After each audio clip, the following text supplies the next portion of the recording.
Glória a Deus. Que bom que nós estamos juntos aqui, nesse segundo estudo da nossa série de estudos sobre vida cristã. E hoje, o nosso tema é o amigo de Deus, ele ora. Eu gostaria de convidar você, por gentileza, a abrir a sua Bíblia no Evangelho segundo escreveu João, o Evangelho de Jesus Cristo segundo escreveu São João, capítulo de número 17. Você sabe por que o pastor às vezes fala assim, Evangelho segundo escreveu?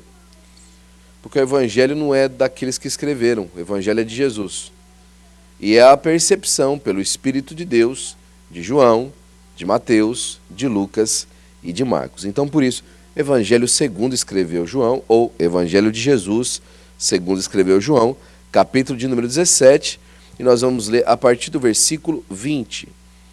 Enquanto você abre aí a sua Bíblia, muito agradecido a Deus por essa oportunidade de nós estarmos juntos. E hoje esse estudo, ele vem com aquele sabor especial de quem sabe que essa é a maior ou a melhor parte da nossa comunhão com Deus. A melhor coisa que nós temos para estar com o Senhor é saber que o Senhor está conosco. Semana passada, na nossa saída, conversava com os nossos irmãos, e os nossos irmãos falavam assim, uma frase bastante expressiva, A presença é melhor que os presentes, O Senhor está conosco é muito melhor do que qualquer coisa que Ele possa fazer por nós. Esse estudo ele explora justamente a questão da presença, mas através da comunhão, da caminhada com o Senhor nosso Deus, numa vida de oração. O amigo de Deus, ele ora, Olha só que interessante aqui, versículo 20 do Evangelho de Jesus, segundo escreveu João, a partir do versículo 20. Eu não rogo somente por estes, mas também por aqueles que pela sua palavra hão de crer em mim, para que todos sejam um, como tu, ó Pai, o és em mim, e eu em ti, que também eles sejam um em nós, para que o mundo creia que tu me enviaste. E eu dei-lhes a glória que a mim me deste, para que sejam um, como nós somos um. Eu neles, e tu em mim, para que eles sejam perfeitos em unidade, e para que o mundo conheça que tu me enviaste a mim, e que tens amado a eles, como tens amado a mim. O Senhor Jesus Cristo, nessa oração sacerdotal, é dos momentos mais emblemáticos dos evangelhos, que traz mais essa profunda conexão do Senhor nosso Deus, na pessoa de Jesus, com o Pai, com o Senhor nosso Deus Pai. E você percebe que o intento de Jesus na sua oração é que houvesse unidade. E Jesus está falando de unidade em uma oração. Ele pede para o Pai a unidade. Ele está conversando com o Pai sobre a unidade. Ele não está falando assim, existem 3 métodos para vocês alcançarem unidade com Deus. Método número 1, você faz isso. Não. Ele não está dando regras não está estipulando regras, acordos, Não está demonstrando ali uma progressão de network. Ele não está desvendando aos seus discípulos uma proposta ideológica. Ele não está chamando os seus discípulos a um mindset de unidade. Não. Ele está pedindo em oração. Está falando assim, Pai, vou fazer o seguinte, vamos fazer deles um como eu e o Senhor somos um? Assim como nós temos essa amizade próxima, eu e o Senhor, como nós somos um, a mesma unidade, nós somos ligados um no outro, vamos trazer isso para eles também? Para que quando se pregar a respeito de mim, eles falarem a respeito de mim, seja óbvia, clara e evidente a conexão entre aquilo que eles estão falando e aquilo que o Senhor fez na minha vida e através da minha vida. Jesus está deixando claro que a maior conexão na caminhada terrestre entre Deus e os homens é a oração. É na oração que nós estreitamos. É na oração que nós nos tornamos mais próximos, Nesse mundo moderno é muito marcado pela reclusão. Você sabe disso. As mídias sociais não trouxeram proximidade, trouxeram reclusão. A mídia social faz o sujeito ir no Japão, mas não conhece o vizinho. A mídia social faz a pessoa circundar a terra, Hoje ela trabalha de maneira remota, mas ela não tem relacionamento real com as pessoas. Ela é desconhecida. Ela é um avatar na internet. Não existe ninguém que conheça a pessoa de verdade. Isso tem afetado até mesmo a sanidade mental das pessoas. Você viu como nos dias de hoje, tem se encontrado cada vez mais pessoas com uma profunda depressão ou profundos problemas de ansiedade, de sanidade mental, de maneira absoluta. As pessoas estão mal da mente por causa da distância, por causa do distanciamento das pessoas. Thank you. Por causa do distanciamento das pessoas. Elas literalmente estão cada vez mais afastadas daquilo que é próximo. Eu li um número essa semana que eu fiquei alarmado. Da geração Z, que são os adolescentes hoje, né? Estão na faixa da adolescência hoje. 30% da geração Z, numa última pesquisa aqui nos Estados Unidos, se declararam com desvio de orientação sexual do gênero que eles nasceram. 30%. 30%. Sabe qual era esse número na década de 90? 1,5%, meio por cento da população se declarava com algum outro tipo de função ou de preferência sexual, como você queira, que não era aquela que ele tinha tido no seu nascimento. Hoje é 30%. Esses mesmos 30%, né, desses mesmos 30%, a grande maioria deles não tem nenhum tipo de afiliação religiosa. A conexão de cima faz com que a gente perca a conexão de dentro. Porque nós não temos mais a referencial de Deus na vida, nós não temos mais referencial de quem nós somos. É o nosso amigo que nos chama a atenção. São os nossos amigos que nos falam, isso aqui não está bom. Isso aqui não é bom para você. Eu falo isso para você porque, por diversas vezes, nós temos os nossos pais que nos dão um modelo. Nossos pais terrenos, eles nos dão um modelo. Mas o nosso Pai Celeste nos dá um referencial. Tem muita gente que recebeu um modelo, mas não tem o pai e a mãe como referencial. Porque sofreu num relacionamento, ou porque se achava incompreendido. Mas Deus traz de volta esse referencial. E, inclusive, conserta os problemas que às vezes a gente teve com os modelos. A conexão com Deus. Apazigua os traumas que a gente teve com pai e com mãe. Né? Mas quando esse referencial se perde, a pessoa não sabe mais quem ela é. Ela perde conexão com ela mesma. E o mundo hoje está com esse problema de sanidade mental. Antigamente, não faz muito tempo não, hein? Que qualquer pessoa que você visse na rua e falasse assim, eu sou Napoleão, você colocava a pessoa no hospício, porque ela era louca. Hoje as pessoas se identificam como gato, cachorro. Eu sou um gato, eu sou um cachorro, se veste como gato e cachorro. Eu não estou fazendo piada não, é verdade isso. E a gente fala que aquilo é uma expressão de da identidade dela é interna. Por que tudo isso? Falta de uma conexão profunda com Deus. Mas o Senhor Jesus Cristo nos falou que nossa questão de conversar com Deus era não menos importante do que ser ouvido por Deus. Porque uma coisa é conversar, outra coisa é ser ouvido. Outra coisa é abrir a sua boca e falar as coisas, outra coisa é ser ouvido. E as mulheres entendem perfeitamente o que eu estou falando aqui agora. Principalmente você, né? Que às vezes passa o dia inteiro querendo contar um negócio para o seu marido, a hora que você chega em casa você conta para ele, mas ele não te ouviu. Quantas mulheres reclamam disso no relacionamento? Que elas abrem o coração, falam alguma coisa que aconteceu, mas não são ouvidas. Elas não são ouvidas com qualidade. Se passar 5 minutos e você perguntar para ele o que ela falou, ele não sabe. Hã? Não, você lembra que a gente conversou mais cedo? Não lembro não. Eu passei meia hora contando para você o assunto, você não lembra? Não lembro não. O que foi que você falou? Mas Jesus, na sua oração para trazer Lázaro de dentro do sepulcro, a primeira coisa que ele falou assim, Pai, eu te agradeço por haverdes me ouvido. Eu quero te dar graça, Pai, porque o Senhor me ouve.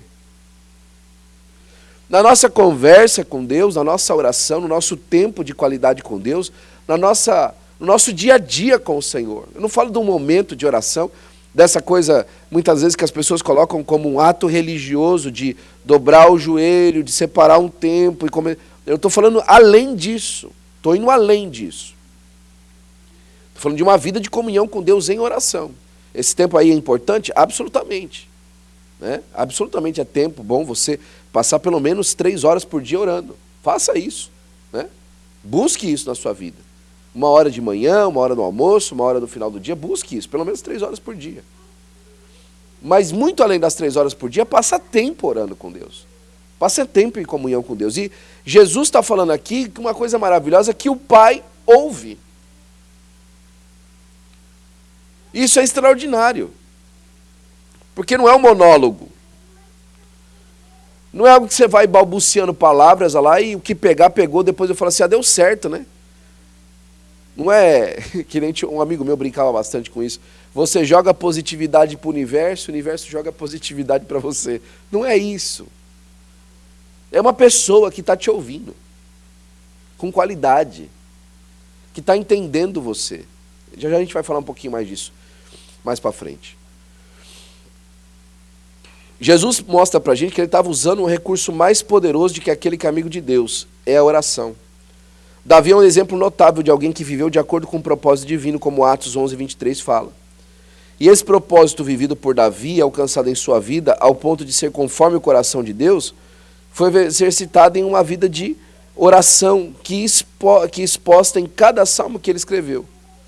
Quando a gente falou na semana passada daquilo que o pastor Joel escreveu, sobre a questão do anseio profundo de que as pessoas têm por estar perto de Deus, né?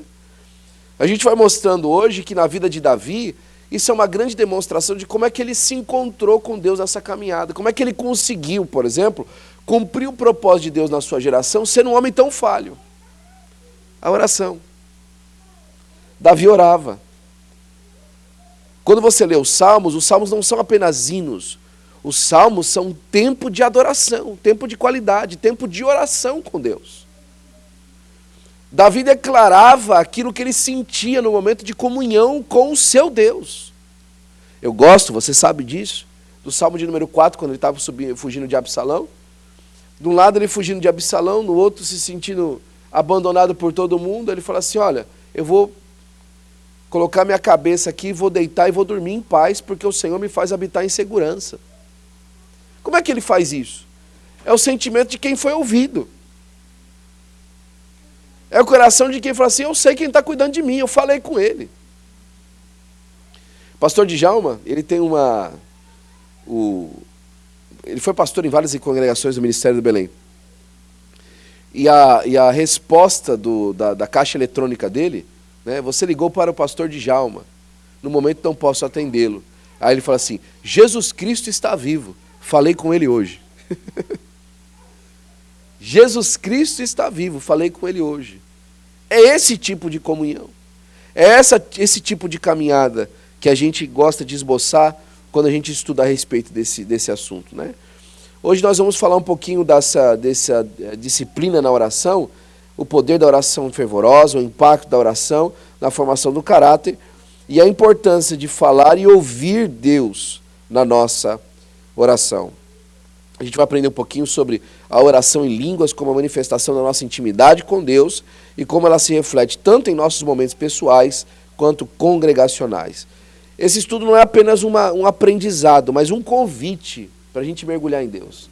Eu quero convidar você, vamos mergulhar em Deus?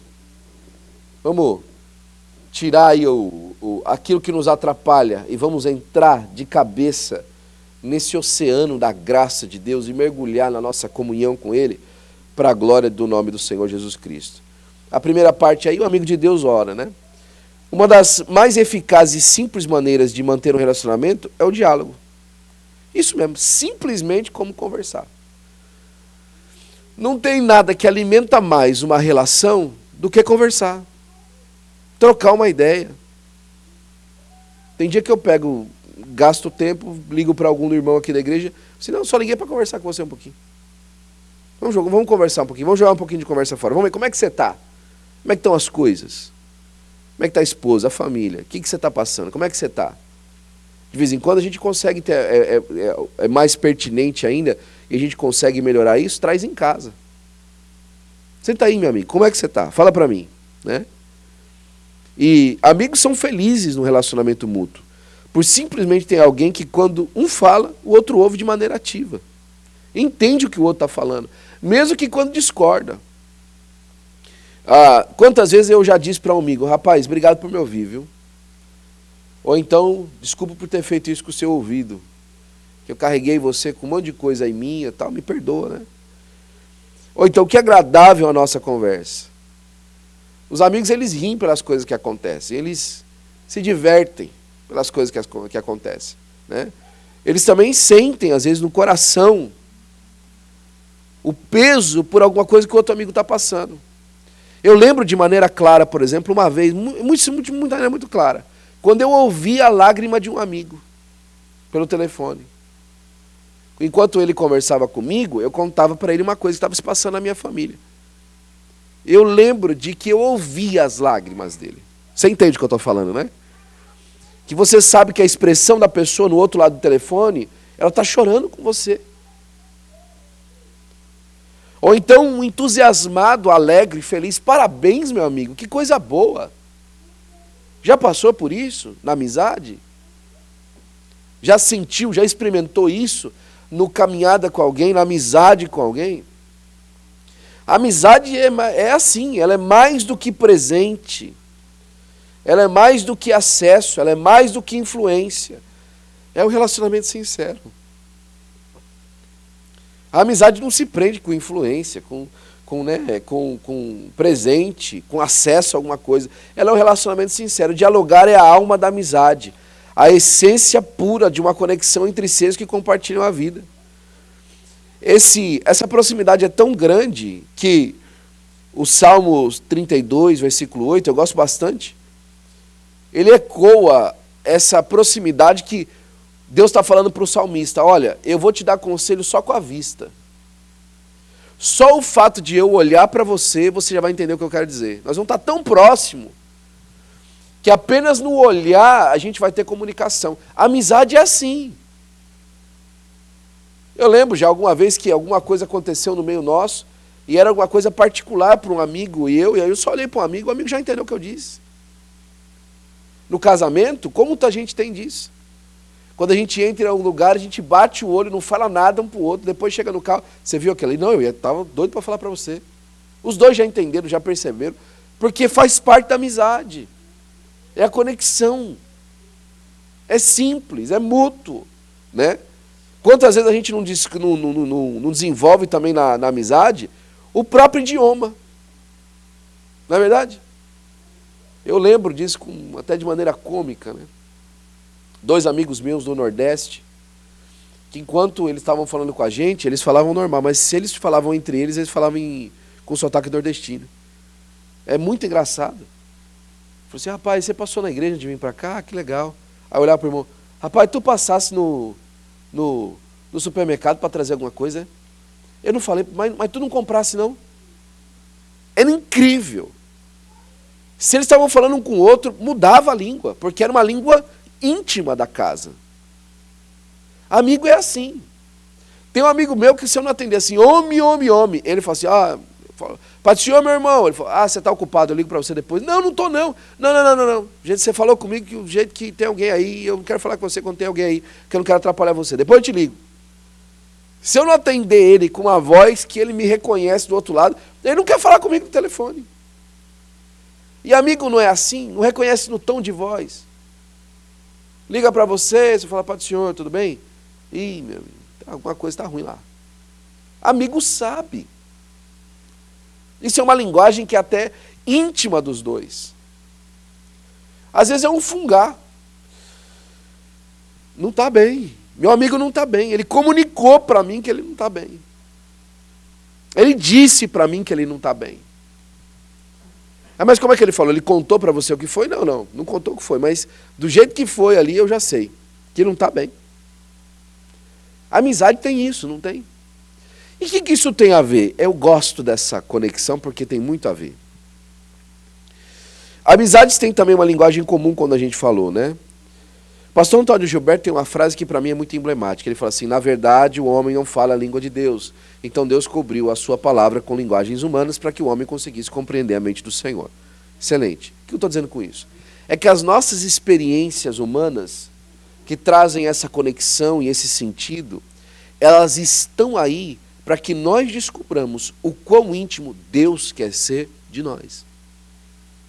Nós experimentamos isso na nossa humanidade para que nós descubramos que tipo de amizade Deus deseja. Porque se é bom perceber e compartilhar isso nas coisas da vida, imagina isso com o Senhor. Imagina essa conexão profunda com Deus.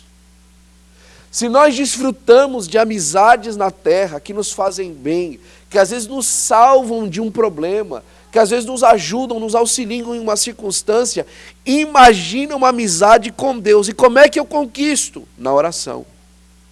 Tem que conversar. Tem que conversar. Se você tem um amigo que te conhece, é porque você passou tempo conversando com ele. Tem coisas que acontecem na minha vida que um amigo que já ouviu minha história fala assim: eu sei que isso aqui deve ser um assunto traumático para ele porque ele passou aquilo na família dele. Esse assunto aqui foi um problema para ele no passado. Ele sabe. E o contrário também é verdadeiro. Ele sabe que de repente ele pode falar para mim um negócio que até vai me chatear na hora, mas ele fala: mas um amigo vai entender.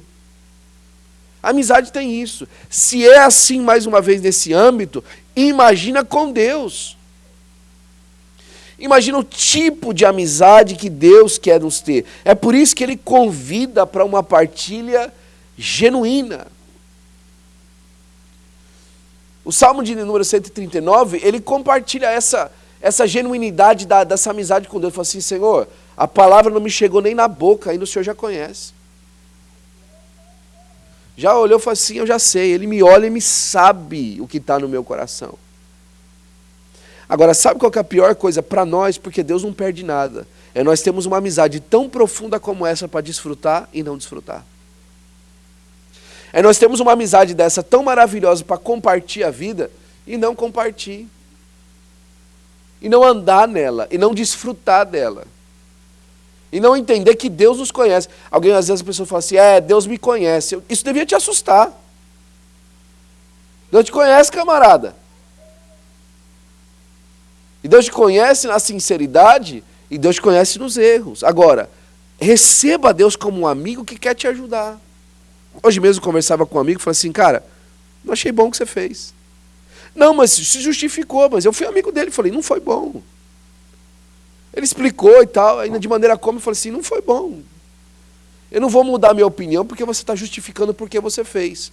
Porque no papel você está certo, mas não se faz assim.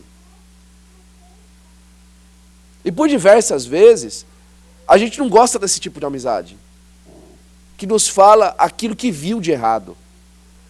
Agora, Deus, melhor do que ver alguma coisa de errado, Deus enxerga em nós aquilo que pode ser certo.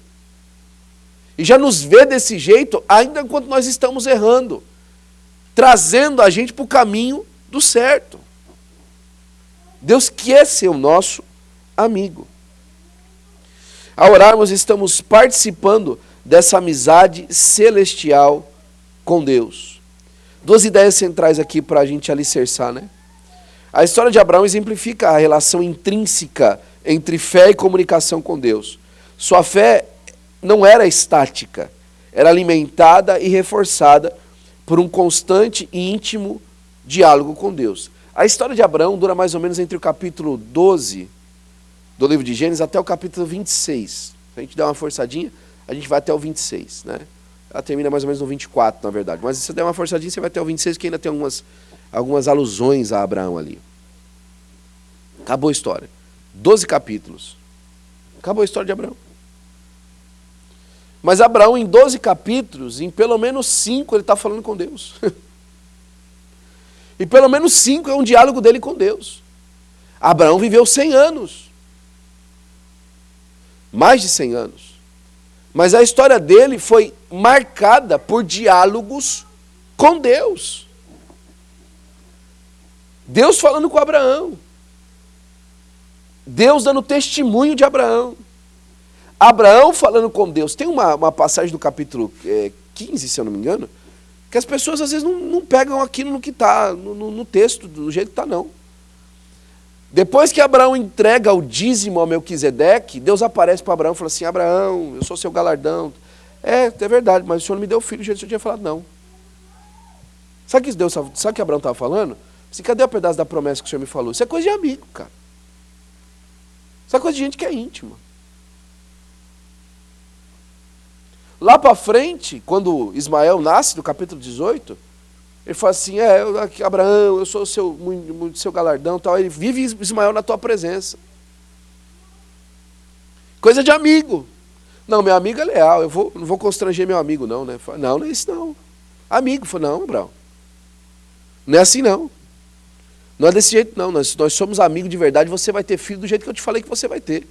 Você vai ser pai do jeito que eu disse que você vai ser. Amizade, irmão. Conexão profunda. Não é coisa de historinha para boi dormir, não. Amizade mesmo. Caminhada juntos entre ele e o Senhor, nosso Deus, demonstrando que a fé se fortalece na presença de uma relação conversacional com o divino. E para ser amigo de Deus, tem que orar. É mais do que um ato religioso, é o meio pelo qual cultivamos a nossa amizade com Deus. Assim como a amizade humana floresce com a comunicação contínua, nossa relação com Deus se aprofunda e se fortalece através da oração. E a oração, ela é chave, né? Falar com Deus através da oração é expressar os nossos pensamentos, emoções, agradecimentos e pedidos, criando uma conexão íntima com Ele. E esse ambiente da intimidade com Deus é a oração. E tem que orar de maneira vibrante. Jesus falou assim: meu Pai ensinou os discípulos a orar de maneira vibrante. Nesse ambiente, a oração se torna uma coisa desejável. Muita gente não gosta de orar porque a oração virou um muro de lamentações. A pessoa só vai para a oração para falar assim: Deus, minha família, minhas coisas que eu quero. Vai para a oração para desfrutar de Deus. Como eu gosto quando vários irmãos aqui da nossa igreja chegam para mim e falam isso, né?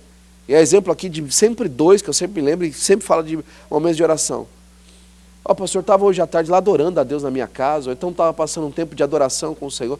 Como isso é bom. Desfrutar da oração, algo desejável. Abrir o coração, falar com Deus, né? Empolgar-se na oração não é meramente expressar euforia desmedida ou dizer coisas sem sentido, mas sim participar daquilo que aos olhos humanos pode parecer loucura, mas é a sabedoria divina que transcende o nosso entendimento. É correr para aproveitar o cálice que está transbordando de bênçãos, como lá no Salmo 23:5. Olha, Ele prepara para mim uma mesa perante os meus inimigos, o meu cálice transborda, é correr. Eu gostei dessa expressão quando Deus colocou no meu coração.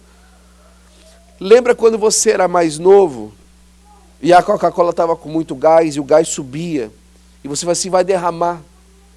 E aí você corria para tomar aquele gás que estava quase derramando por cima, porque você não queria perder nada. A oração é ver o cálice que está transbordando e correr para não deixar sair nada no chão. É cômico, não é? Te dá uma alegria por ver que o seu cálice está enchendo. E você não vai precisar de colocar duas vezes, porque ele está quase que transbordando e você, antes de transbordar, vai aproveitar. É oração. É ir falar com Deus. É ver Deus preparando para você uma mesa no meio do deserto e aproveitar que o seu cálice vai transbordar e já tomar antes. É por isso que o Salmo excelentíssimo de Davi, no versículo 16, no capítulo 16, versículo de número 11, ele fala assim: ele me faz ver a vereda da vida, ele me faz entender o caminho que a vida faz. Na sua presença há delícias. A sua mão direita, na sua mão direita, a abundância de alegria. A sua mão esquerda, delícias perpetuamente. Para sempre. Eu estou sendo abraçado por Deus. É isso que é oração. Ele reserva para nós. A oração se transforma em uma experiência intensa e profundamente gratificante. Quem ora nesses conceitos, ele não ora simplesmente para falar assim, ah, Deus, minha casa, minha família. Ele ora para desfrutar de Deus, para desfrutar da amizade com Deus, desfrutar do tempo com o Senhor. Quando a gente ora, Deus nos vê. É isso aí que você ouviu. Deus não só ouve, Deus vê. Eu gosto dessa história. Agar está fugindo de Sara, lembra disso? Capítulo de número 13 de Gênesis, se eu não me engano. Agar está fugindo de Sara. E ela está fugindo de Sara, e Deus aparece para ela no meio do caminho e fala assim, Agar, onde é que você está indo? Deus não sabia onde Agar estava indo. Estou fugindo da minha serva, porque desde que eu fiquei grávida, ela está me perseguindo. Não, Agar, pode voltar lá, porque eu tenho um plano na vida da criança. E você não vai acontecer nada com você, não. Pode voltar para casa que você está garantida. E Agar ali cava um poço. E chama Deus de El-Roi, o Deus da vista. Ela fala assim, não atentaria eu àquele que me viu? Deus viu Agar. E quando que Deus viu Agar? Quando ela contou o que ela estava passando.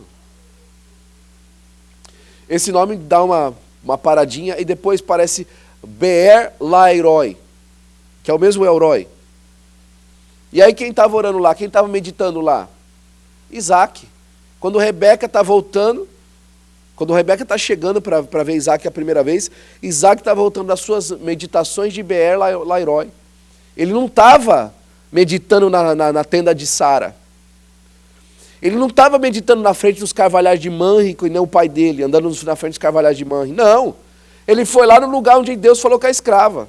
Porque lá Deus via as meditações dele. O nome desaparece. Aí Jesus fala assim, você quando for orar, lá em Mateus capítulo de número 6, fecha a porta do teu quarto e fala com teu pai que te vê em secreto. E teu pai que te vê em secreto vai te recompensar em público. Quando você ora, Deus vê. Agora, sabe qual que é o maravilhoso quando Deus vê? É que depois que Ele vê, Ele te mostra o que Ele está vendo. É uma troca de visão. Orar é manifestar a sua visão das coisas. Fala assim, Senhor, eu estou vendo assim, eu estou vendo assim, e eu estou vendo assim. Aí Deus fala assim, meu filho, então, ó, onde você está vendo assim, olha não sei o que ali, ó, tá vendo? Eu estou vendo isso aqui. Tá vendo ali onde você está vendo outro? Eu estou vendo aquilo lá. E tá vendo esse lugar aqui? Eu estou vendo ali além. Isso fortalece a nossa fé. Paulo vai orar durante a noite, numa das cidades que ele estava, se não me engano é Listra, uma outra cidade. E ele estava sofrendo, porque o pessoal estava perseguindo ele foi orar. E aí o Senhor Jesus aparece e fala assim, Paulo, tem bom ânimo, porque eu ainda tenho muita gente nessa cidade. O que Deus estava fazendo com Paulo? Mostrando que ele tinha visto. Lembra quando Paulo então estava no naufrágio? Falou assim, o anjo a Deus que o meu Senhor falou dessa noite que ninguém vai perder sua carga. Ele já tinha visto o barco a pique e as pessoas sendo salvas. Quem ora é visto por Deus, mas Deus também faz ele ver. Quem ora é visto e recebe visão. Essa palavra de Agar, ela é tão profunda porque é uma escrava. E quando eu falo escravo, eu não falo nesse sentido pejorativo, que às vezes a gente fica pensando, você está falando que... Não, o que eu estou falando para você é que dentro da história de Abraão, ela é uma coadjuvante de terceira categoria. Ela não era da nação escolhida, ela não fazia parte do povo, e ela foi arrolada no meio da situação de uma maneira muito escusa da própria esposa de Abraão, a Sara. Ou seja, o que eu quero dizer para você é o seguinte, é que na papelada Deus não tinha que ter responsabilidade nenhuma por ela, mas Deus viu Agar. Agora, se ele nem mesmo negou o seu próprio filho, como diz em Romanos, se ele nem mesmo, isso que era mais difícil de fazer, deixou de fazer, você acha que Deus não está te vendo quando você clama? Você acha que Deus não está te vendo quando você abre seu coração? Deus vê, meu amigo. Agora, fica na presença de Deus mais um pouquinho, para você começar a ver o que Ele está mostrando. É tão bom, irmãos, quando a gente vê coisas diferentes, não é? O mundo hoje não permite, a gente só pode andar com quem vê a mesma coisa que a gente. É por isso que a gente não quer ver as coisas de Deus. Porque Deus vai sempre mostrar alguma coisa muito além daquilo que a gente está vendo. Quem vê o que Deus vê, sempre vê, inclusive, contrário a si mesmo. Enxerga pouco, Deus vê mais. Deus vê sempre além, para a glória do seu nome. Quando a gente ora, lembra-se que os presentes são menos importantes do que a presença, mas quando a gente ora, tem recurso. Outra história que eu amo no Antigo Testamento. Otiniel e Áquisa, o casamento mais emblemático da época de Israel-nação. O casamento mais bonito de Israel é Jacó e Rebeca, ou Isaac e Rebeca. É o casamento mais bonito que tem na Bíblia. A maneira como aconteceu, foi buscar. Mas o casamento mais emblemático da época de Israel-nação é Otiniel e Áquisa. Por quê? Porque Áquisa foi entregue como prêmio para o guerreiro que conseguisse vencer uma cidade que já por 3 vezes eles não tinham conseguido vencer, que era Kiriat Zefer. Lutaram 3 vezes para tentar conquistar Kiriat Zefer e não conseguiam. Quando eles estavam lá, Kiriat Zefer já estava trancada, o pessoal da cidade conseguia arrancar de volta. Aí o Caleb falou o seguinte: olha, quem conseguir dominar essa cidade, que era perto de Hebron, eu vou dar minha filha Áquisa. Aí o Otiniel falou igual o Ners da Capitinho, falou, e eu, né? Foi lá. Só que o Otiniel era de um lugar difícil, irmão, Negev. Pensa num lugar ruim, rapaz. Negev, é pior do que Tupã. Né? Pensa num lugar ruim. Negev era deserto, era seco, não tinha nada em Negev. Otiniel manjava, já crescido uma vida de dificuldade, foi lá, acabou com Kiriat Zefer, conseguiu conquistar. Recebeu Áquisa, capítulo 15 do livro de Josué. Livro de Josué. Aí está saindo, com Áquisa no jumento, toda ataviada, né? Ela era o prêmio, ela era um troféu. E aí, o texto vai dizer que Áquisa fala assim, Otiniel, pede para o meu pai uma fonte de água, porque a terra é seca. E Otiniel não fala nada. E desse Otiniel não falar nada, a gente tira muita coisa. Por que Otiniel não fala nada? Otiniel não fala nada porque quem anda com Deus por prêmio, quando recebe o prêmio, não pede mais nada. Porque ele está trocando com Deus. Tem muita gente que fala assim, Senhor, eu sou servo. Então eu me contento com o salário do servo. Eu me contento com aquilo que é dado pelo servo. Jesus chamou de amigo, mas você continua sendo servo. Você continua sendo tratado por servo. Quando alguma coisa acontece na sua casa, você fala assim, Senhor, eu sou teu servo. Quando alguma coisa se levanta contra você, você fala assim, Senhor, eu sou teu servo. E o máximo que o servo tem é o prêmio pelas guerras que ele vence. É o salário por aquilo que ele fez. É isso que o servo tem. Mas a Bíblia vai dizer que a hora que Áquisa viu que o Otiniel não fez nada, ela desceu do jumento. E descer do jumento naquele momento era tipo assim, olha, para tudo. Para a procissão, para o casamento. Tem um negócio para resolver aqui. E ela chega na frente do pai dela e ela não abre a boca. Ela não abre a boca. Ela chega na frente do pai dela fala assim, minha filha, o que aconteceu? Porque ela fazer aquele ato de apear-se do jumento, essa é a expressão, ela apeou-se do seu jumento e apareceu na frente do pai, era óbvio que alguma coisa de errada tinha. E ela falou assim, pai, a terra onde eu vou é uma terra seca, dá uma fonte. Quando Caleb vê a filha dele na frente dele, no momento mais importante da vida dela, em um enredo que não era nem conveniente o que ela fez, se colocar naquela posição, ele fala assim, olha, eu vou te dar as fontes superiores e as fontes inferiores. Não vou te dar a fonte de água que você pediu.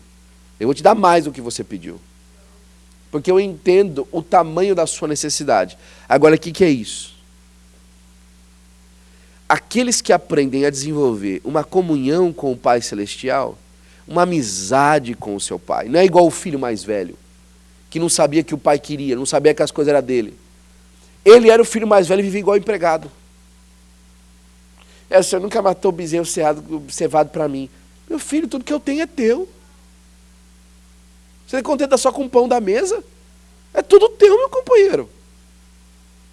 Rapaz, um pegou as coisas e foi embora, e o outro tinha tudo e não desfrutava do que tinha. Não, é tudo teu, meu pai, meu companheiro. Agora, Axa não. Axa sabia o que o pai tinha. Axa demonstra que aqueles que andam com um coração comum com o seu pai, é amigo do pai, sabe o que tem na casa. Sabe o que tem dentro da casa é mais.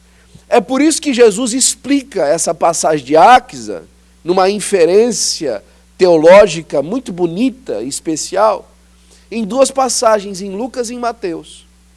Em Mateus ele fala assim: se vós, sendo maus, saber dar boas coisas para os vossos filhos, quanto mais o vosso Pai Celestial dará bens, as fontes inferiores, àqueles que o pedem. Já em Lucas, né, eu ia fazer uma brincadeira aqui, já Lucas que era mais crente, ele fala assim: se vós, sendo maus, saber das boas coisas para os seus filhos, quanto mais o vosso Pai Celestial dará o Espírito Santo, as fontes superiores, àqueles que o pedirem. As fontes superiores e inferiores estão à nossa disposição. Por que a gente não desfruta? Porque não ora. Não recebe porque não ora. Porque não fala: pai, ó, tá difícil aqui, me ajuda. Aqui na igreja, irmãos, os irmãos da igreja sabem disso. Quantas vezes eu estou conversando com alguém da igreja, os irmãos já viram isso acontecer várias vezes. E os meus filhos entram no meio da conversa para falar comigo um negócio que é completamente irrelevante. Já viram isso acontecer comigo aqui? Com certeza já viu. Já me viu bravo com isso? Já me viu bravo com isso. Mas eu acabo atendendo, não acabo atendendo? Por quê? Porque é meu filho. Eu não estou cuidando de uma outra criança da igreja, é meu filho. Uma outra criança da igreja, filha de outro pai, não vem fazer isso comigo. Os meus vêm. Por quê? Porque sabe que tem no pai um ponto seguro.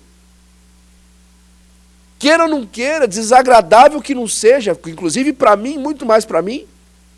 Ei, é meu pai. Eu tenho acesso. Você tem acesso a seu pai. Você acha que o Tiniel gostou que a noiva dele, a esposa dele, desceu do jumento e foi falar com o pai dela, com o sogro? Claro que não. Você acha que aquelas pessoas que estavam convidadas àquele casamento acharam correto o que Axa fez? De maneira nenhuma. Só que a hora que ela chegou na frente do pai dela, ela não ouviu repreensão. Ela recebeu o que ela estava buscando e muito mais. O pai tem pra gente.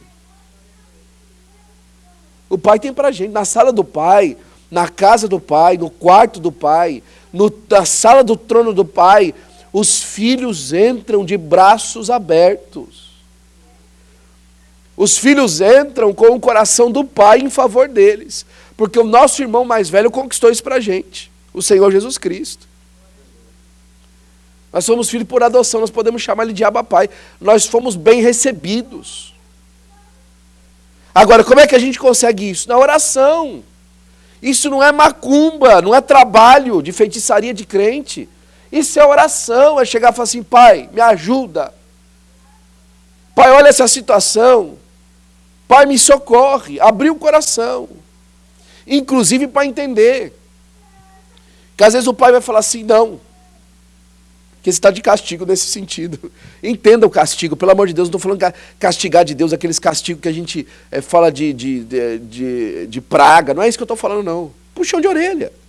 Precisa melhorar o seu comportamento.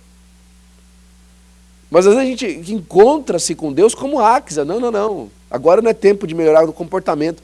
Agora é tempo de preparar-se para uma nova vida que você tem diante de você. Venha para o pé do Pai, o Pai tem coisa para você. O Pai tem dom, o Pai tem acesso, o Pai tem o Espírito Santo para derramar na sua vida para a glória do nome do Senhor Jesus Cristo. O alinhamento dessa relação é por causa da intimidade. E a intimidade dá poder, acesso e unidade. A gente fica unido. A noite em que Jesus foi traído é emblemático para Pedro. Por quê? Porque é o seguinte, quando você começa a conversar muito com Deus, a sua maneira de falar, de pensar e de ver começa a ser a dele. Você não se torna Deus, mas você começa a imitar Deus. Sabe uma pessoa que a gente sabe que não anda com Deus? É uma pessoa que não tem misericórdia, mas ela conhece tudo sobre a religião. É aquela que lê o livro da biografia, mas nunca conviveu com a pessoa. Ela lê o livro da pessoa, ela sabe todos os fatos da pessoa, mas ela nunca entende o coração da pessoa para executar aqueles fatos. Mas quem passa tempo com Deus começa a ver, falar do jeito de Deus, olhar do jeito de Deus, ter os jeitos, os trejeitos de quem Deus é. Lembra de Jesus, de Pedro na noite que Jesus foi traído? Chegou, ó, escuta, seu jeito de falar é igual o dele lá. O jeito que você está vestindo é igual o dele. Você parece com ele. Pedro por 3 vezes teve que negar Jesus, porque tudo na vida de Pedro falava que ele andava com Jesus. Hoje é o contrário. Hoje as pessoas falam que andam com Jesus, falam que é amigo de Jesus, falam que tem um jeito de Jesus, mas tudo na vida dela diz que não. Pedro é o contrário. Pedro negava Jesus, mas a vida dele falava que sim. Hoje as pessoas falam na vida que sim, mas a vida nega, fala que não. Essa comunhão de proximidade, ela só pode ser conexa entre nós e Deus por causa de uma vida próxima, de amizade, né? E o idioma, então, da casa, né? E o idioma da casa? É nessa hora que a gente para tudo e glorifica a Deus. A gente se lembra, né, por exemplo, dessa profunda conexão que a gente tem com o Senhor, de acesso e unidade com o corpo de Cristo, e podemos rapidamente identificar aqueles que são os amigos do nosso amigo celestial. É assim ou não é? Eu lembro essa história, o pastor conta sempre ela, de um africano e um japonês. Estavam fazendo um tour pela Europa. E o africano sentou na frente do japonês e tal, e estão lá andando e um sorria para o outro, né? Não sabia falar, né? O africano sabia falar japonês, o japonês sabia falar a língua do africano. E aí, de repente, no meio da viagem, o africano pegou uma Bíblia e abriu. Aí o japonês reconheceu aquele livro. Aí olhou para o africano e falou, aleluia. Aí o africano arregalou o olho assim, olhou para o japonês e falou assim, aleluia. Aí o japonês, aleluia, o africano, aleluia. Aí eles mostravam as coisas bonitas lá fora e falavam, aleluia. Aí o japonês, aleluia. Vinha comida, eles comiam, aleluia, aleluia. A linguagem é o idioma. É o idioma do amigo. Se eu sei que você conhece ele, e eu estou vendo que você está vendo que eu conheço ele também. É o idioma, a conexão. Na igreja, por exemplo, é tão gostoso, mas quando a gente chega em um lugar e a gente vê alguém falando em línguas estranhas na casa de Deus, a gente sabe, é o idioma da casa do amigo. É o idioma. Um começa a dar aleluia ali, o outro se levanta ali em línguas, glorificando a Deus, é o idioma. Estamos em casa. A família está reunida, a mesa está posta, a gente está comendo com alegria e conversando entre uns os outros. E falando com o nosso pai. É o idioma da casa do amigo. Mas também no idioma da casa do amigo, tem aqueles momentos que a gente se afasta. E conversa naquele idioma íntimo que só você e ele tem. As outras pessoas não conhecem. Mesmo que elas sejam amigos dele também. Mas é um idioma entre você e Deus. Essa é a grande diferença, por exemplo, naquilo que a gente estuda, de linguagem, de línguas devocionais e línguas congregacionais. Tem um momento que a igreja fica cheia do poder de Deus e todo mundo fala em língua estranha. Todo mundo recebe da parte de Deus. Mas tem aquele momento da sua intimidade com Deus, das suas línguas devocionais. Que é quando você fala em língua na sua oração. Que é quando a palavra de Deus diz que o Espírito de Deus intercede por nós. Porque a gente não sabe falar como convém. É quando você, por exemplo, fala alguma coisa assim, usa uma expressão para o seu amigo para ele entender, mas você nem sabe o que você quer dizer com aquilo. Mas ele entende que está te doendo tanto. Que a única sua maneira de expressar é aquela lá. A gente vê isso muito nas crianças. A criança, quando chora de certa maneira, ou como fala algumas coisas de certa maneira, a gente percebe que aquilo ali é um problema tão grande para ela, que é aquela única maneira de expressão dela. Nós temos isso com Deus também. Quando nós abrimos o nosso coração Quando nós estamos juntos em congregação adorando a Deus, ou quando nós nos abrimos em comunhão com Deus, até nos alegramos com o Senhor, na nossa maneira de falar com Ele, para a glória do nome do Senhor, Jesus Cristo. É o idioma em comum. É a paz que há no Senhor, na casa do amigo. Aí o nosso estudo ainda traz de maneira mais teológica para a gente entender aí as duas maneiras como nós entendemos as línguas estranhas, o falar em línguas estranhas na Assembleia de Deus, né? As línguas congregacionais, e aí nós temos passagens, Atos 2 e 4, quando todos foram cheios e começaram a falar em línguas conforme o Espírito concedia que falassem. Na casa de Cornélio, porque ouviam falar em línguas e magnificar a Deus. Na igreja em Éfeso, impondo-lhe as mãos, Paulo veio sobre eles o Espírito Santo e falaram línguas e profetizavam. E as línguas congregacionais, o que fala em línguas edifica-se a si mesmo. Isso é a língua devocional que Paulo está falando.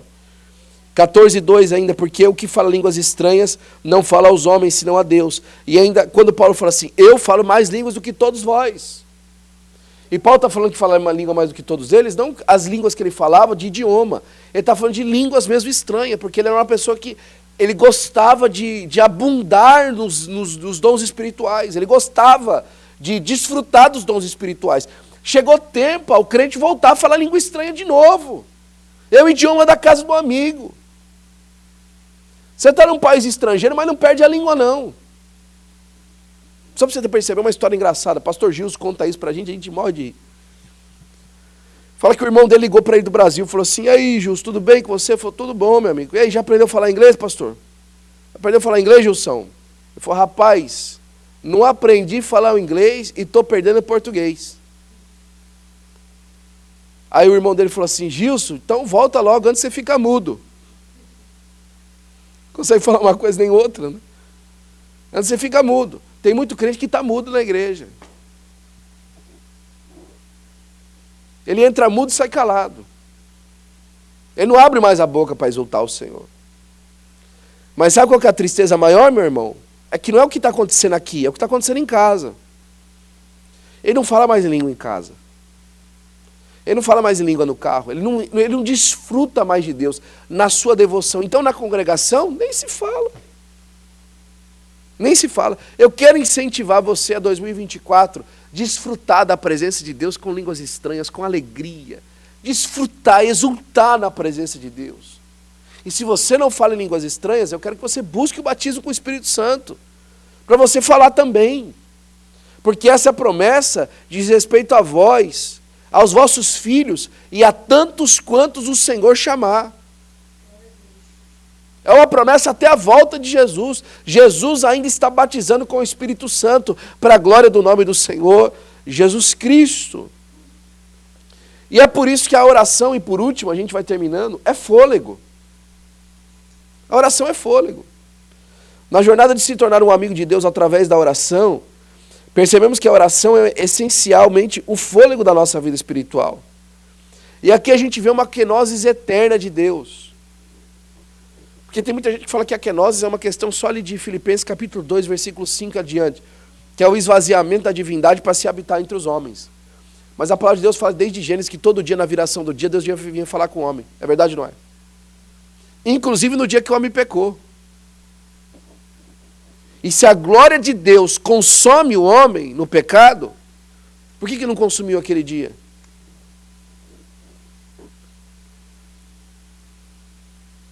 Por que não consumiu aquele dia? Eles estavam no Éden ainda. É a manifestação dessa vontade de Deus de esvaziar-se para que você seja cheio. De dar para você o fôlego que só assim você consegue viver. Que só assim você consegue respirar. Na oração é fôlego.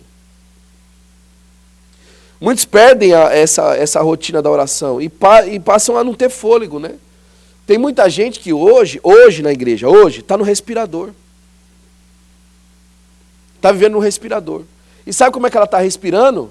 Porque tem uma pessoa do lado de fora bombeando ar para dentro do pulmão dela. Tem muita gente hoje que está viva, não porque respira sozinha, mas porque tem gente respirando por ela. Ele está respirando porque ele está sendo alcançado pela oração da igreja. Era para ele ter morrido já. Era para ele ter acabado já, mas a oração da igreja está mantendo ele de pé. A oração da igreja está sustentando ele. Por isso que ele está vivo ainda. É tempo de você sair do respirador, meu amigo. Começa a respirar por você mesmo. Começa a orar por você mesmo. Começa a apresentar diante de Deus as suas causas. Desfruta da oração. Está difícil? Vou te dar o método do Eliseu. Não é do Elias, não, do Eliseu. O rei veio procurar Eliseu. Primeiro o rei falou assim, escuta, tem algum profeta em Israel ainda? Sobrou alguém ainda aí? Nós estamos numa dificuldade aqui. Nós estamos no miséria aqui de uma palavra. Tem uma palavra aí. Tem um mistério aí não? Não tem nada aí não? Tem gente que vive procurando profeta, né? Tem nada aí não? Aí, sabe o que o rapaz falou do rei? O capitão do rei falou assim, ó, tem um moço que deitava água na mão de Elias. Não reconheceu Eliseu como profeta. Falou, ó, tem um cara que andava com Eliseu, com Elias lá, né? De repente ele tem alguma coisa para nós.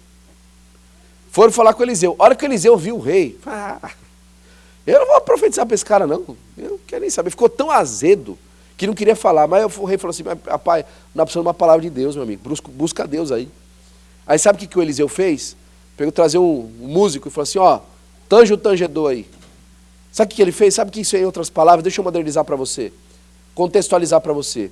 Canta uns hinos. Bota um hino na adiola aí. Aquele hino que fala no seu coração. Aquele hino que faz você buscar a Deus. Põe o hino. E depois que o hino começar a tocar, começa a orar. Porque a palavra de Deus diz que quando eles tangeram o tangedor, a palavra veio sobre Eliseu e ele profetizou. A palavra veio, ele está, é isso que Deus quer, então ele começou a profetizar. Começa a tanger o tangedor aí. Talvez o que falta para você é uma massagem cardíaca, para você voltar a respirar por você mesmo. Faça isso, meu amigo. Vá buscar Deus, o amigo de Deus, ora. Deus quer alcançar a sua vida através da oração e fazer de você uma pessoa feliz. A solução do seu problema não está na autoajuda. A solução do seu problema não está na psicologia. A solução do seu problema não está na terapia. A solução da sua vida está em uma vida abundante, vibrante de oração. Escute o que eu estou falando. Eu tenho tido essa mania esse tempo atrás de falar isso, porque às vezes é só assim que o crente entende. Tenta o que eu estou falando para você, e se não der certo, você tenta do seu jeito. Tenta aquilo que Deus está te ensinando hoje, e se não der certo, tenta do seu jeito. Pior coisa que acontece, as pessoas ouvem a palavra de Deus, é como ir no médico. O médico falou assim, ó, para isso que você está passando, amoxicilina 4 vezes por dia, de 6 em 6 horas, durante os 3 primeiros dias, depois de 8 em 8 horas, nos outros 4 dias, 7 dias toma, e não pula, toma no horário certinho, não pula e não deixa de tomar os 7 dias. Ah, tá bom, doutor. Tá bom, 7 dias assim, tá certo. Aí ele vai para casa, ele toma o primeiro dia, ele toma o segundo dia, se sente melhor, pode tomar. Aí ele fica ruim, fala, o remédio que o doutor me deu só funcionou 2 dias, depois parou de funcionar. Por que parou de funcionar? Você pode tomar. A pessoa não pega, não segue a receita e fala que um remédio que não funcionou. D.K. Chesterton falava uma coisa muito interessante, falou assim, ó, o cristianismo não é uma religião que foi achada difícil demais, por isso não tentada. Ela na verdade não foi tentada e por isso achada difícil demais. Ninguém tenta viver de verdade, aí depois acha, é muito difícil. Não, vive direito para você ver se não vai funcionar. Coloca na receita, comece a cumprir seus horários de oração, faça isso de verdade. Daniel exemplifica muito bem isso. Todos os dias, 3 vezes por dia, ele orava. E olha que coisa interessante. Ele não mudava a sua rotina de oração por causa da experiência. O que eu quero dizer com isso? É que quando você vai lá no começo do livro de Daniel, ele orou 3 dias e Deus deu para ele o sonho do rei. Foi ou não foi? O sonho do rei. O jeito que o rei foi. E qual era a interpretação? Deu o sonho. Deus contou para ele o sonho e a interpretação. Na oração. Mas lá para o final da vida, ele foi, olhou os papiros lá, já chegou aos 70 anos. Ele começou a orar. Só que ele não orou mais 3 dias só. Ele orou acho que 21 ou 28, não foi? 28 dias ele orou. 28 dias orando, sem resposta. Sem resposta. Orando, pelo mesmo problema. Era uma revelação divina do mesmo jeito. Mas agora é um homem mais experiente. Ah, eu orei 3 dias, não deu certo. Meu amigo, eu já tive essa experiência no passado. Então, deixa quieto, Deus não quer falar nada. Não. Disciplina. Disciplina. E com a experiência, a disciplina aumenta. Não é igual o Romário, eu já sei como é que joga. Não. Disciplina. Não gosto de treinar. Disciplina, meu amigo. Vai lá buscar. Até Deus mandar a resposta. Aí quando aparece a resposta de Deus, o que Deus fala assim? Daniel, homem muito amado. Desde o dia que você começou a orar sobre essas coisas, eu saí com a resposta. Já pensou se no meio do caminho ele parasse de orar? Tivesse ido embora? O anjo já tinha chegado lá com a resposta, cadê Daniel? Já tinha ido embora há mais de 20 dias. Continua, meu amigo, no lugar onde Deus te colocou, orando. Está difícil de respirar? Faz massagem cardíaca. Mas fica no lugar. Porque Deus vai passar e vai chamar assim, Adão, onde é que você está? E que Deus te ache coberto pelo sangue de Jesus, com a resposta na mão para a glória do nome do Senhor Jesus Cristo. Eu tenho 3 perguntas que eu quero fazer para você para a gente terminar. Em nome de Jesus. Como sua vida espiritual mudaria se você tratasse a oração como um diálogo com um amigo, em vez de um dever religioso? Como a sua vida espiritual mudaria se você tratasse a oração como um diálogo com um amigo, ao invés de um dever religioso? Como é que seria? Se você fosse para a oração, você vou falar ali com o meu amigo Deus, preciso conversar com ele. E ele falou assim, não, eu preciso porque esse momento meu aqui religioso e tal. E falar com o seu amigo. Como é que mudaria isso? Nesse mundo tão informal que a gente tem vivido, é verdade ou não é? Considerando a história de Pedro, de que maneira a intimidade na oração pode impactar a sua identidade e ações diárias? Já parou para pensar nisso? De que maneira a oração, assim como mudou a vida de Pedro, pode impactar a sua vida diária? Parecer mais com Jesus? Você quer parecer mais com Jesus? Refletindo a oração como fôlego espiritual, como você pode identificar e revitalizar áreas em sua vida de oração que pode estar sem ar? Onde é que você está sem fôlego aí que você precisa de uma massagem cardíaca hoje, hein? Onde é que você está sem fôlego aí que hoje você precisa de um oxigênio do céu? Onde é que você está sem respirar, que você precisa que Deus mande hoje fôlego para revitalizar a sua vida? Para a glória do nome do Senhor Jesus Cristo. Peça para o Senhor. Faça isso hoje. Fala, Senhor, me ajuda. Manda para mim ar para os meus pulmões, para a glória do nome do Senhor Jesus Cristo. Como filhos de Deus, a gente é convidado para cultivar uma amizade íntima com Ele.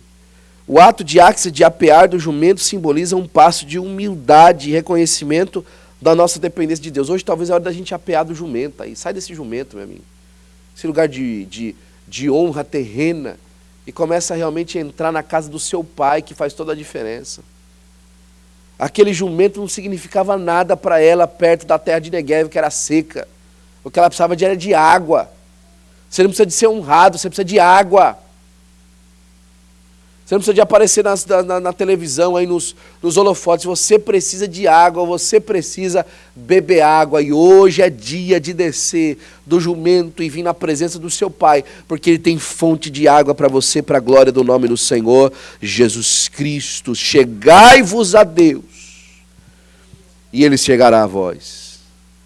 Que você possa ser revigorado por Deus nessa palavra, nessa noite. Que você possa ser cheio da unção de Deus e ser transformado pelo Senhor e encher a sua vida da glória de Deus, para a glória do nome do Senhor Jesus Cristo. Fique de pé, por gentileza, eu quero orar por você. Que tenha um desejo diário de você de buscar a Deus de verdade, de andar com Deus de verdade, de falar com Deus de verdade. Não da boca para fora, do coração para fora.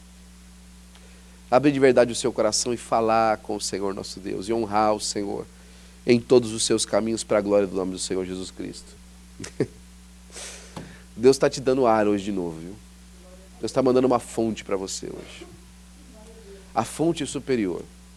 As fontes inferiores elas vão aparecer também, mas a superior é aquela que vira cascata. A fonte inferior, Raul, ela é a nascente, ela brota do chão. Ela parece nascente, mas brota do chão. Né? Mas a fonte superior é aquela que desce de cachoeira. A fonte do chão ela vira um riacho.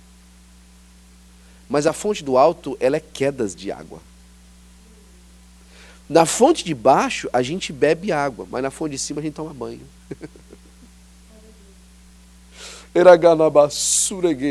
Na fonte de cima você vai tomar banho. Na fonte de cima você vai desfrutar, você vai se banhar nessa água. Agora precisa descer do jumento. Vamos descer do jumento hoje? Porque na terra de Negev você não tem nem água embaixo, tem água em cima. Negev é seco.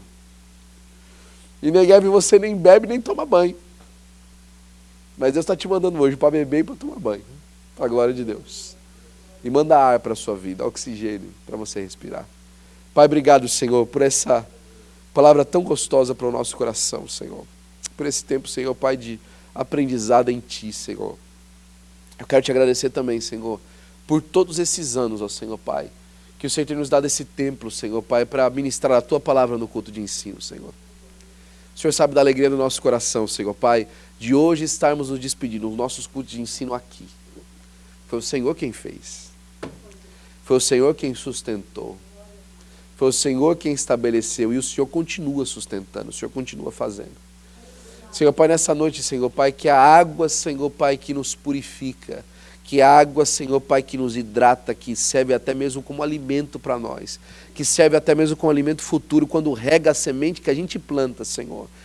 Que ela hoje, Senhor Pai, possa ir passando na vida de cada um, Senhor, na vida de cada família, de cada pessoa aqui, Senhor, e que possamos na oração encontrar, Senhor, recurso em Ti.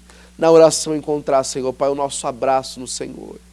Que o nosso idioma, Senhor Pai, que a nossa linguagem, que o nosso dialeto contigo, Senhor, possa ser constante nos nossos lábios e no nosso coração. E que possamos andar em novidade de vida, Senhor Pai, contigo. E para sempre, nós te daremos a honra, a glória e o louvor em nome de Jesus. Amém e amém. Que a graça de nosso amado Senhor e Salvador Jesus Cristo, o grande amor de Deus nosso Pai, as doces consolações do Espírito Santo de Deus, seja com todo o povo de Deus. E o povo de Deus diz com alegria, amém. Dê um abraço, irmão.